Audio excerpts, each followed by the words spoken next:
Ravi de vous retrouver, chers téléspectateurs, et bienvenue dans cette nouvelle édition, dans votre émission hebdomadaire, bien sûr culturelle, bibliothèque à votre fenêtre sur le monde intellectuel, sur le monde culturel de l'Égypte.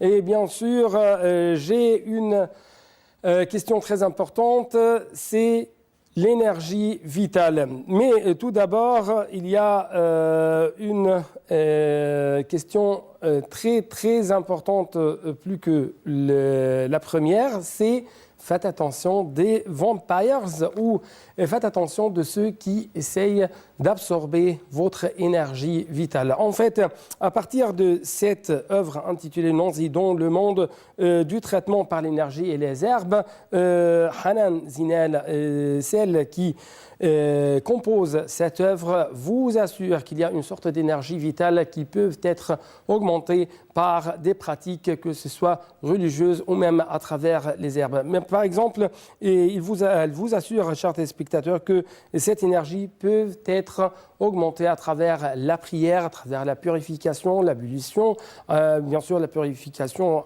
par l'eau, à travers la plongée même dans l'eau de la mer, mais aussi à travers la récitation en haute voix du Coran et la prière en groupe ou la prière commune. Donc, dans les prochaines minutes, nous allons savoir les grandes idées de cette œuvre de Hanan Zinel.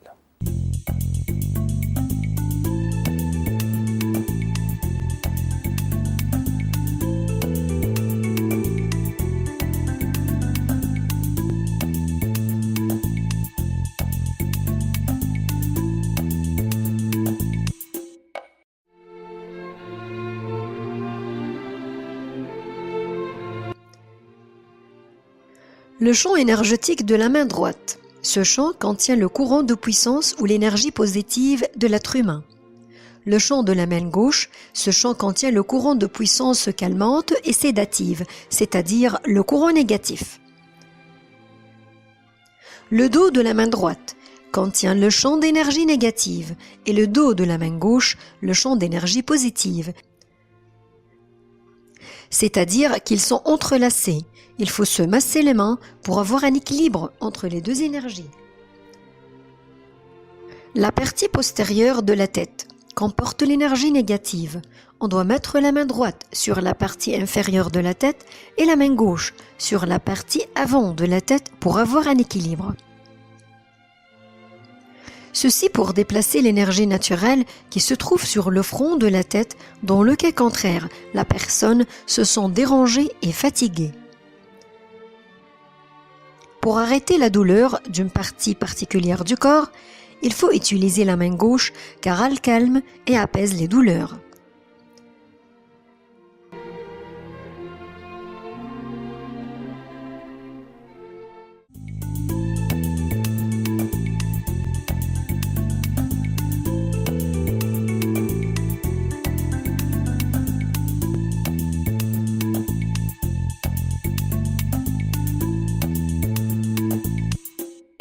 Donc, toujours, chers téléspectateurs, nous essayons de discuter de ce sujet très important, c'est l'énergie et les herbes, mais bien sûr, nous allons consacrer notre temps à discuter qu'est-ce que ça veut dire, par exemple, l'énergie, les chakras, comment dire en anglais, comment on peut purifier les chakras ou les sept portes d'énergie dans le corps afin d'augmenter notre énergie vitale. Et par exemple, on dit qu'il y a ce qu'on appelle en anglais meridians ou les canaux qui font entrer et circuler l'énergie dans notre corps. Donc toujours plus d'explications avec notre invitée de marque, Madame Hanan Zinel ou Nanzi, dans le monde des traitements par l'énergie et les herbes. Vous êtes toujours bienvenue. As-salah. La prière, c'est le chargement principal pour nous. Vous avez cité également que la prière avec un groupe avait une grâce et une charité, plus quand notre prophète Mohammed nous avait dit qu'Allah prie sur lui et le salut avait dit qu'ils sont plus supérieurs à 27 degrés. Oui, parce que votre aura s'accru 27 degrés. Quand les mains et les pieds font une connexion, donc vous faites un cercle électrique. Vous savez qu'est-ce que ça veut dire un cercle électrique? votre aura va avec l'aura d'autrui. Et ce nombre d'aura, vous avez un grand aura blanc, très grand, d'accord, pour tous les gens qui se trouvent dans la prière, au lieu que votre aura est comme ça, elle est devenue comme ça. Bon, vous sortez calme et doux et beau et protégé, calme et psychologique, génial et paix psychologique superbe. Et également notre prophète Mohammed, qu'Allah prie sur lui et le salut, nous recommande à manger tout ce qui est bon. La nourriture influence beaucoup, bien sûr, sur notre énergie. Oui, bien sûr. Comment? Parce que si on mange quelque chose qui est malveillant, quelque chose qui n'est pas bon, elle entre, elle fait abîmer le corps et l'arrête. Vous comprenez comment c'est une mauvaise qui il venait du diable. Qui venait du diable. Et le diable est un feu, bon, et vous êtes en argile, vous comprenez comment? Donc, le feu, qu'est-ce qu'elle fait avec l'argile? Et l'argile, qu'est-ce qu'il fait avec le feu? Bon, pour cela, toute chose, quel que soit, même les mauvais mots entre dans le corps, l'abîme en matin. Si je vous ai dit pourquoi votre visage est pâle, vous allez penser tout le temps et les hantises va vous attaquer pourquoi je suis pâle. La lecture du Coran en renvoie, vous dites qu'il y a une grande influence à développer et à élargir des énergies et les auras.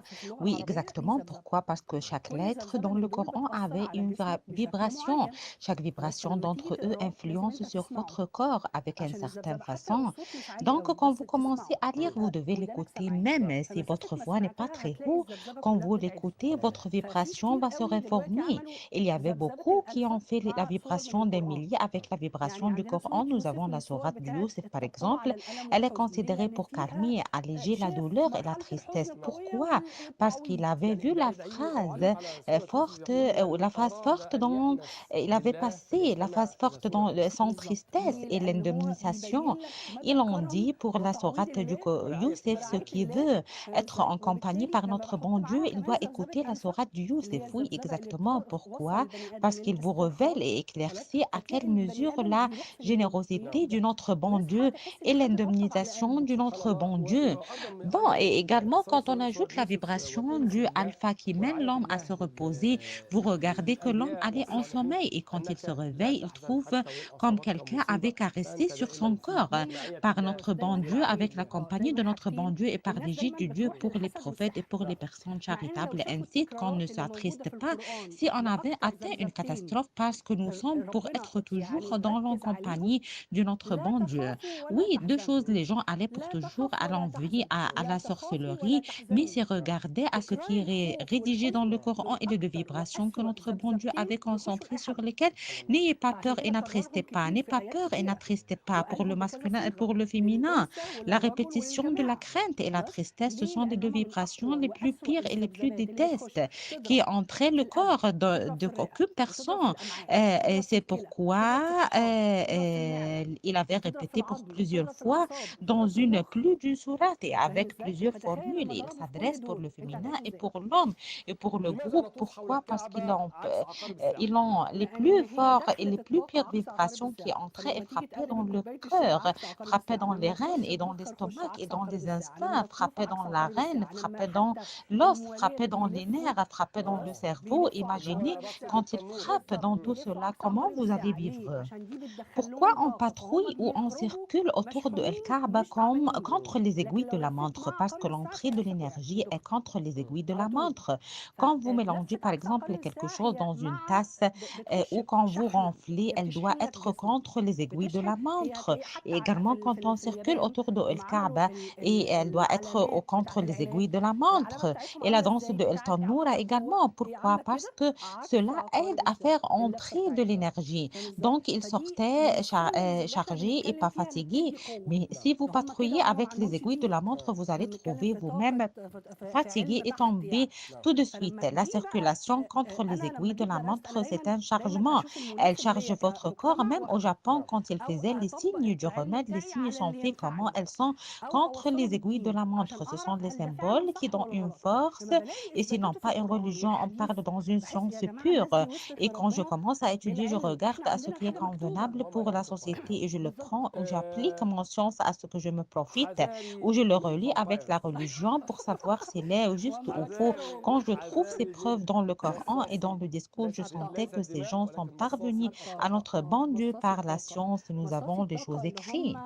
Les vampires, garez-vous contre ceux qui ne sont pas les absorbateurs du sang, mais les absorbateurs de l'énergie. Ce sont les plaigneurs qui se plaignent pour tout le temps et qui critiquaient pour toujours et ils regardaient le mal. Ils regardent qu'il est le plus meilleur dans la vie et qu'il est pour toujours ambiguë pour tout le temps, mais il n'y avait pas quelque chose pour être ambigu, mais il est orgueilleux également pour toujours et victime pour toujours. Il a peur de le rencontrer ou de lui parler. Il se jouit à être victime. Il ne peut rien, il ne prend rien, mais il se jouait à être victime et se jouait à être victime. Finalement, le résultat est zéro. Il prenait seulement votre énergie et ne se profite pas. Il nuit lui-même, il regarde aux autres pour toujours, il ne voyait pas lui-même, il voyait les autres, c'est-à-dire seul et il trouve que toute chose est beaucoup à tous les gens et il pense dans des affaires d'autrui, mais également il avait des énergies très très hautes et il se considérait parmi les envieux. Il disait que c'est un personnage qui a de l'envie. Son œil est très dangereux parce que si ses yeux tombaient effectivement sur une partie de votre corps, l'énergie supplémentaire négative dans ses résultats. Toute l'histoire, il ne savait pas ses forces, il ne savait pas qu'il avait des capacités. Il est tout le temps compare lui-même. La première péché qui se fait, c'est la comparaison du Satan avec Adam. Et c'est ça ce qui le fait sortir hors de l'appétit de notre bon Dieu. Et il s'arrêtait même, et il est avec orgueil, il avait dit, vous verrez et je vais les séduire, etc. Il ne savait pas que ses capacités sont une chose et les capacités d'Adam est une autre chose. La comparaison est le premier pas de la chute. Que je compare moi-même avec un autre, je compare moi-même aujourd'hui, d'hier, ou ce qui va être demain. Et après la haine du Qabil et Habil, la comparaison qui mène à la haine et la haine mène à la rancune et après la vengeance et la jalousie. Donc je le tue, atteint à la tape de la tuerie. D'accord, je peux vous tuer moralement et ça se fait quand je vous rencontre, quand je vous ai dit. Est-ce que vous croyez que vous allez arriver? Est-ce que vous croyez que vous allez être habile? Est-ce que vous croyez que ce pays se relève? Tout le temps, il vous mène au désespoir. Pourquoi? C'est le point facile chez lui. Donc, il accroche son déroute et son faiblesse et son paresse pour toujours à vous et les conditions. Il n'y avait pas quelque chose qui s'appelle les conditions. C'est vous qui créez les conditions. En preuve que je suis dans les mêmes conditions et je réussis. Le bizarre, il ne remercie pas même notre bon Dieu au peu pour avoir le plus, pas même notre bon Dieu à ce qu'il avait, à ce que notre bon Dieu l'avait donné. Il ne regarde à ce que notre bon Dieu l'avait offert, mais il regardait à l'autrui pour toujours. Comment peut-on éviter les mal de ceux? La première chose, si vous pouvez s'éloigner, éloignez. Si vous pouvez l'aider, aide-le. Si vous pouvez courir, courez. Non, regarde, je suis contre que je cours. J'essaie à aider une fois, deux fois, trois fois. J'ai de la patience. Il y avait d'autres et n'ont pas cette patience. Oui, mais parce que vous étudiez également, oui, et c'est un exercice, oui, c'est un exercice. Oui, bien sûr, par exemple, si vous êtes dans un meeting ou une réunion et vous sentez qu'il y avait quelqu'un qui vous attaque pour toujours et vous voulez parler, donc qu'est-ce que vous allez faire? Vous allez mettre votre pied quoi en bas, d'accord, et vous allez mettre votre main comme ça et votre langue dans le plafond de votre gorge en silence et vous allez fermer comme ça la glande pituitaire.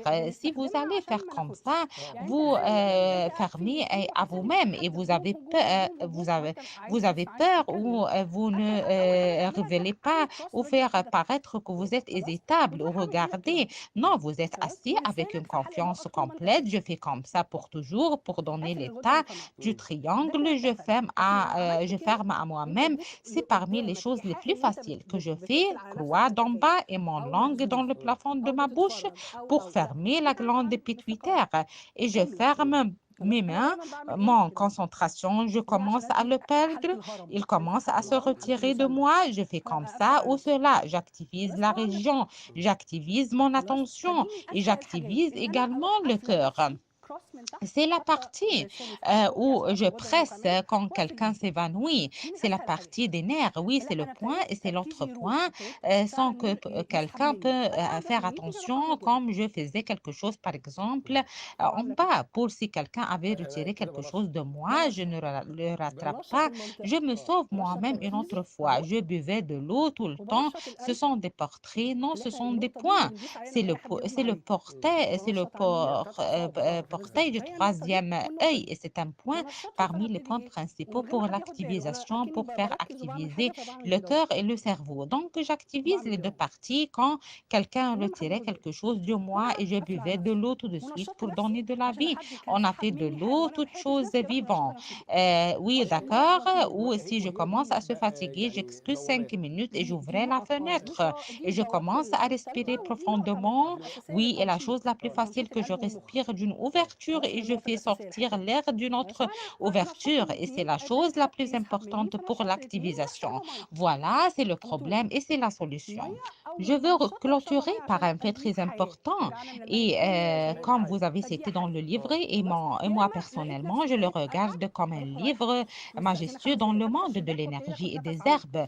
Pas de pessimisme dans l'islam, dans cette religion, mais l'optimisme pour toujours et l'espoir dans la force supérieure qui fait pour toujours à fortifier l'homme. Notre bon Dieu est clément avec nous, notre bon Dieu est gentil et très miséricordieux également avec nous pour toujours.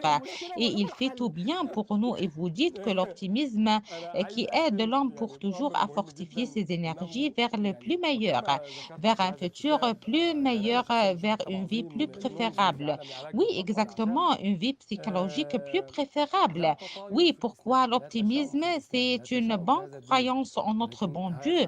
Et quand vous avez une bonne croyance en notre bon Dieu et ce que vous voyez, s'il est bon ou mal est bon pour vous, donc vous allez avoir de la patience dans les fléaux, par exemple, et dans les catastrophes, et vous allez remercier dans la prospérité notre bon Dieu. Donc, vous avez une bonne croyance. Qu'est-ce qu'il avait dit notre prophète Mohammed sallallahu alayhi wa sallam? Optimisez par le bien et vous le trouvez. Et donc, l'optimisme qui venait d'abord et trouve le bien après et pas le contraire.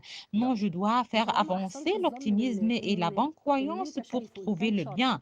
L'optimisme, c'est une incarnation forte pour votre bonne croyance en notre bon Dieu. Et notre bon Dieu avait dit dans un discours sacré, je suis selon la croyance de mon esclave. S'il est bien, donc il est bien. S'il est mal, donc il est mal. Vous me dites qu'est-ce que vous croyez. Je vous ai dit que chez notre bon Dieu, le pays va se révéler. Elle va se révéler, mais chez vous, pas chez tout le monde qui ont une bonne croyance en notre bon Dieu. Je vais atteindre, donc j'avais une bonne croyance, je commence à se développer parce que je vais atteindre. Quand par exemple quelque chose s'est fait et est retardé un peu, je savais que c'est bien pour moi.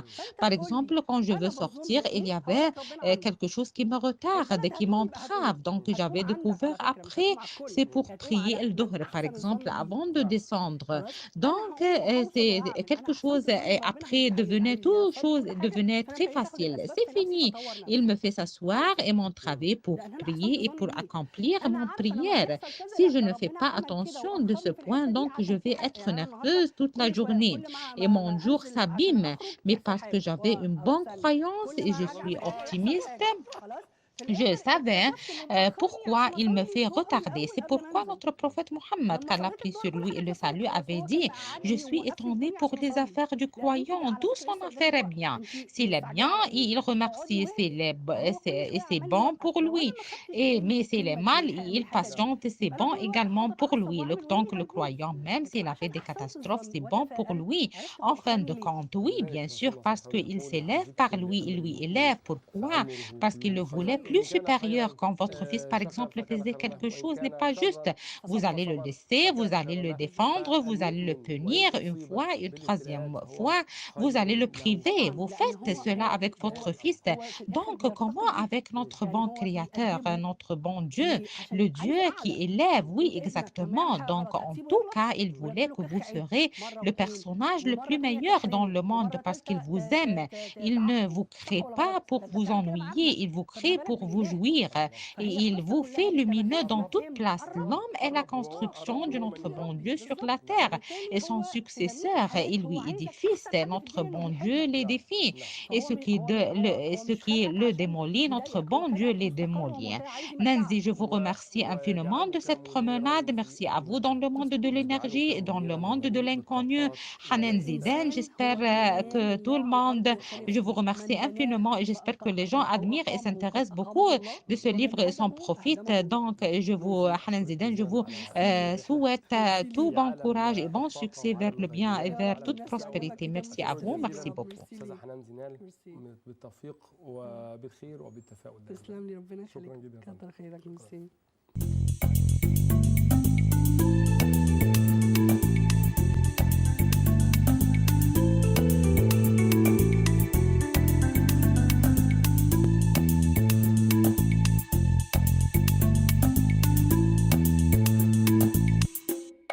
Actuellement, vous avez un rendez-vous très important avec l'un de nos lecteurs qui va vous choisir avec plus de précision un livre de son choix, bien sûr. Il va vous présenter les grandes idées et les grandes lignes de cette œuvre.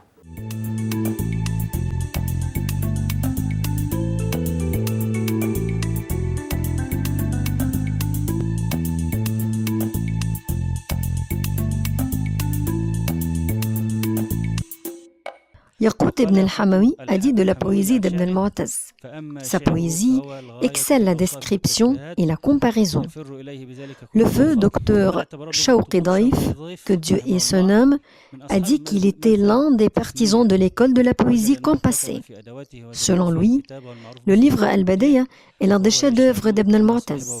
Celui-ci était un poète et un érudit dans l'art de la rhétorique.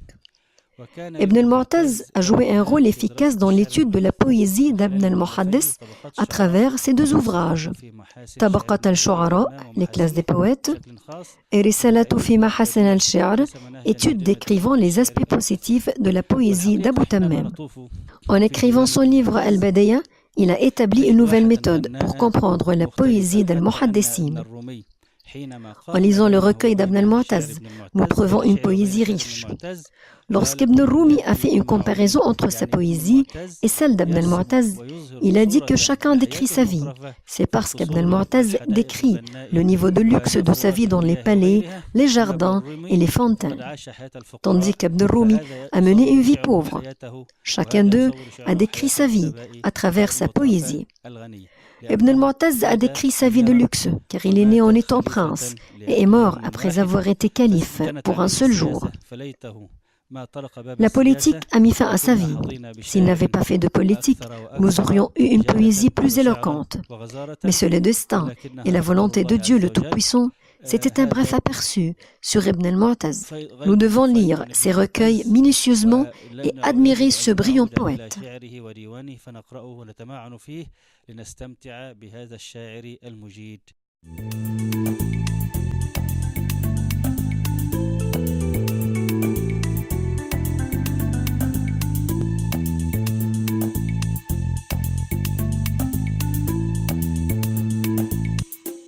C'est le temps de notre box-office. Et à travers le box-office, vous pouvez bien sûr savoir les livres les plus vendus, les livres les plus achetés, que ce soit sur la scène nationale, c'est-à-dire la scène égyptienne, ou sur la scène internationale.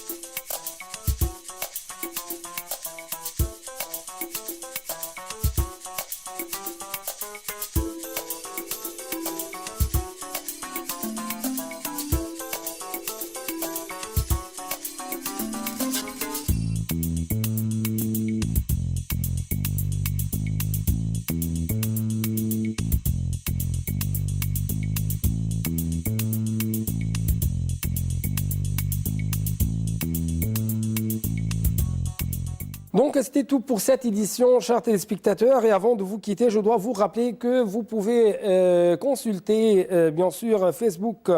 Avec plus de précision, vous pouvez même consulter cette adresse sur Facebook, facebook.com/bibliothèque, pour savoir plus d'informations et pour regarder bien sûr notre programme pendant les prochains jours. Et je dois vous assurer que vous ne devez pas rater cette œuvre intitulée Nancy dans le monde du traitement par l'énergie et les herbes. Mais il ne me reste actuellement que vous dire au revoir et à la prochaine.